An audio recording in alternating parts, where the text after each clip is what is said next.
speaking of blessings, this is going to be our second location. This is Ms. Julie's Cafe, Refreshing You for the university area. I'm right across from the university. I want to teach these kids how to eat right, take care of themselves, the importance of local foods and local economy, but also I want these guys to understand that organic, all-natural farming is definitely an option for the future. Everything's exactly the same for the most part. You'll have kale chips, you'll have waffles, you'll have spicy black bean burgers, you'll have it all. Everything that we serve down there that everybody's coming to love, and it's making them feel good, and we get stories every day. People are losing weight and they're getting off their blood pressure pills, and it's just awesome. But what an opportunity to reach the kids before they get on the blood pressure pills and have heart attacks. I mean, what an amazing opportunity. And I love this place. It's so beautiful. We partnered with Dr. Greenbee in Kent, and we've got all eco-friendly paints here. We're recycling all of our cabinetry. We've got all used equipment that I'm buying from local people that are, you know, it's just cool. We've been to the Habitat store to buy tables. We've been to the bomb shelter. We've bought some really cool old pieces from them, and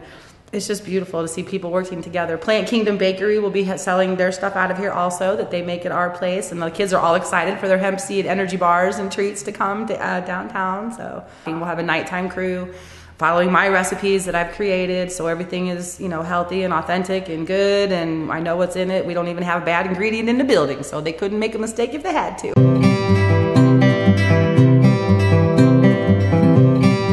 Every time I go to meetings about local foods, the one thing that keeps coming up is we need more growers, we need more people growing food. And I can attest to that because I've already got farmers opening up entire fields just to grow food for us. And with the second location opening, there's just not enough food. I have a hard time getting certain things in abundance that we use. We make this salad, this broccoli pea salad that is to die for. Everybody's looking, they're all happy now because I'm talking about broccoli pea salad. But I can never get enough peas for this salad, so we're growing this whole plot back here behind us. We just planted early frosty English shelling peas. They're organic, they're heirloom. I'm so excited. We had the soil tested through University of Massachusetts. We have no lead.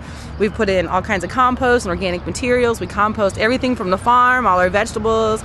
So we're building a beautiful compost pile in the back, and I'm just so excited. So we planted early frosty peas. We planted collard greens because we eat a ton of greens because that's the #1 thing we should be eating a lot of. Is green leafy vegetables, especially if you want to eat protein and not eat meat. So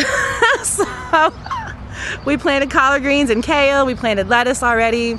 We're going to lay off for a little while now and wait and plant our, we're going to do a couple successions then of the peas and the greens this spring. And then come summertime, we'll have, I have a lot of my farmer friends are starting beautiful heirloom organic tomatoes for me, all different varieties. And those are going to go in the backyard in my beautiful little garden. And I'm so excited because when you see these tomatoes, I mean, you don't get stuff like that in restaurants, you know, they're just gorgeous, and the food is just, it's just beautiful. So I'm happy.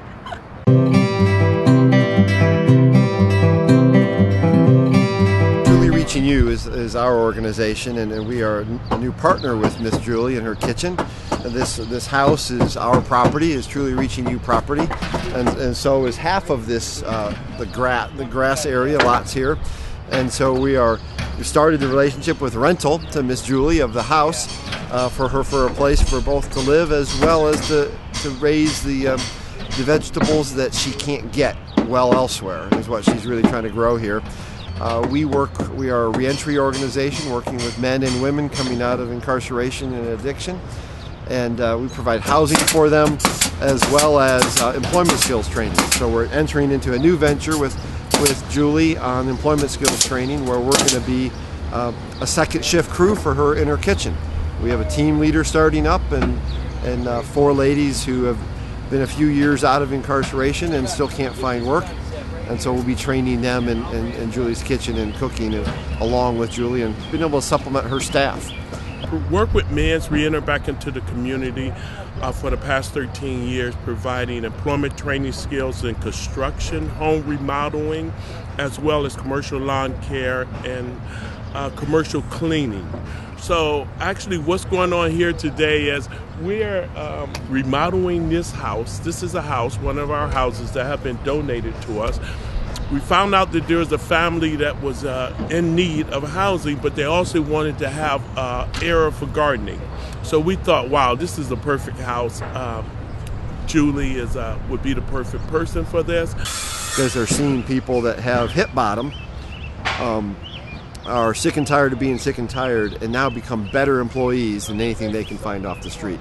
So the stigma of felons and addicts begins to go away when people move into a training program and are ready to be employed. There is some positive things going on in our community here in the city of Akron, in particular in the inner city as well. We currently do have 3 houses that men live in, and 3 more we hope to get up and for families to be able to live in, such as this house here.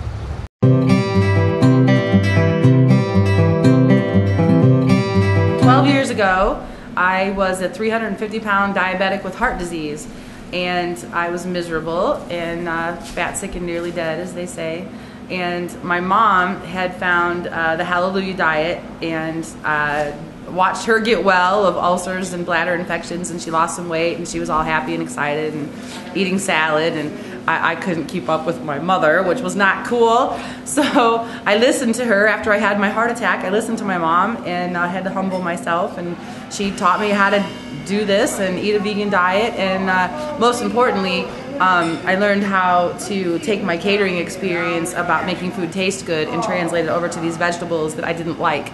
So I had to figure out how to make the stuff taste like something I wanted to eat. I'm inspired by what the farmers grow. And a lot of times people ask me, how in the world did you come up with this? Well, when they send me bags full of kale, right? Well, this is how the kale chips happen. One of my farmers had grown kale for a local store, and it was organic, and it had too many holes in it, and they wouldn't buy it. So he ended up with an entire field of kale. And I'm like, cut it down, bring it to me. He's like, Julie, it's a field of kale. What are you gonna do with it? I have no idea. Just cut it down and put it in trash bags and bring it over. And he's like, are you sure? I'm like, yeah. So I get all this kale, and I'm like dancing around this kale for like 3 days trying to, what am I gonna do with this kale? What am I gonna do with this kale? And then it just dawned on me that if you dry kale, you can make it crunchy. So I started playing with recipes, and all the kale chip recipes I found online called for oil. Well, oil is 100 calories a tablespoon, and we don't need to eat it. It has no nutritional density. So, and it burned the kale. So I came up with tahini, which has fiber and nutrients. We put tahini and nutritional yeast and baked the kale, and Spencer got a job.